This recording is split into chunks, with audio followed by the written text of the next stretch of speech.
Bonjour tout le monde, bienvenue dans cette nouvelle petite vidéo. Alors vous l'avez vu dans le titre, le sujet du jour c'est l'abri tombeau.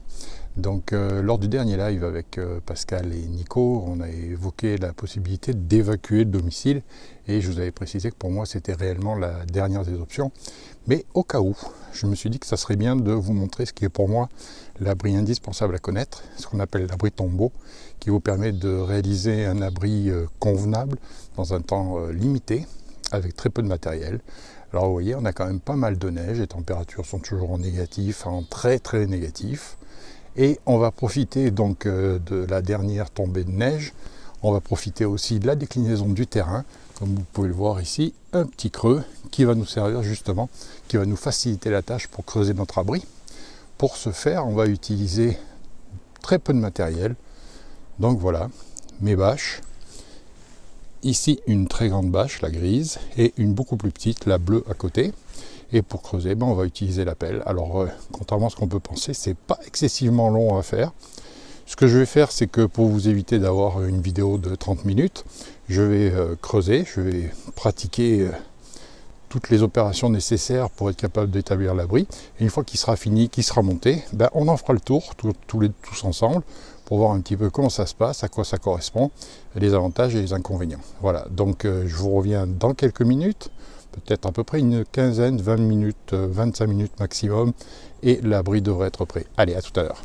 Le trou est fait, donc un petit peu plus haut que prévu, simplement pour pouvoir vous montrer après à l'intérieur ce que ça va donner, et une longueur à peu près de 2,50 m, histoire d'avoir toute la place nécessaire. Donc maintenant il ne reste plus qu'à installer les bâches, et une fois que ce sera fait, je vous montre le résultat final. Allez, à tout de suite. Et voilà, l'installation est terminée, donc la bâche est posée, ça a pris juste quelques minutes, je vous ai fait ça très rapidement.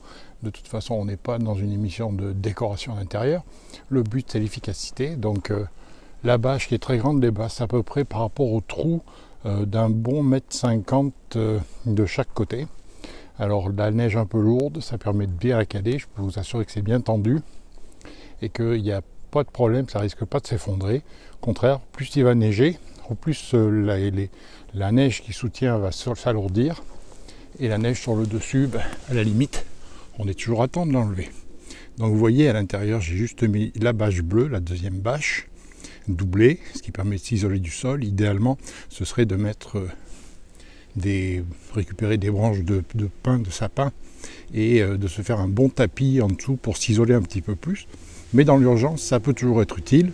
Avec devant, si vous faites un petit feu, vous aurez la chaleur radiante qui va vous permettre de réchauffer. Je peux vous assurer qu'à l'intérieur, il fait déjà moins froid que ce que je peux ressentir actuellement à l'extérieur, avec un léger vent. Alors, à propos du vent, toujours évidemment, mettre votre entrée à l'opposé du vent dominant pour éviter de vous refroidir. Donc voilà, on a la possibilité, avec la petite bâche bleue qui est en excédent, de refermer un peu plus le trou si le soir on veut, pour pouvoir dormir, essayer de couper encore un petit peu plus le froid. Donc maintenant, on va aller faire un petit tour à l'intérieur. Et voilà, maintenant à l'intérieur du trou, sur la bâche. Alors évidemment, avec un lit d'épines en dessous, ça serait plus isolant, mais au moins, déjà avec la bâche en plastique, ça coupe quand même pas mal le froid. Et à l'intérieur, je peux vous assurer qu'il fait déjà beaucoup moins froid. Donc, comme je vous l'ai dit, il y a la partie excédentaire de la bâche ici qui permettrait de fermer un petit peu plus le trou le soir venu. Autrement, voilà, c'est tout simple, pas de risque d'effondrement. La bâche et l'étanchéité est correcte, tout à fait correcte. Et voilà, on est sorti du trou. Donc, comme vous le voyez, il y a quand même une belle profondeur. On tient largement à 2. Et au contraire, à 2, ça va être que mieux au niveau chaleur.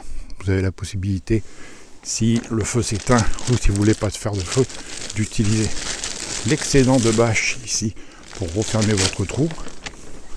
L'étanchéité est particulièrement bonne puisque la neige assure un certain poids. Je peux vous assurer que dessus, ça tient pas mal du tout, ça tient tendu.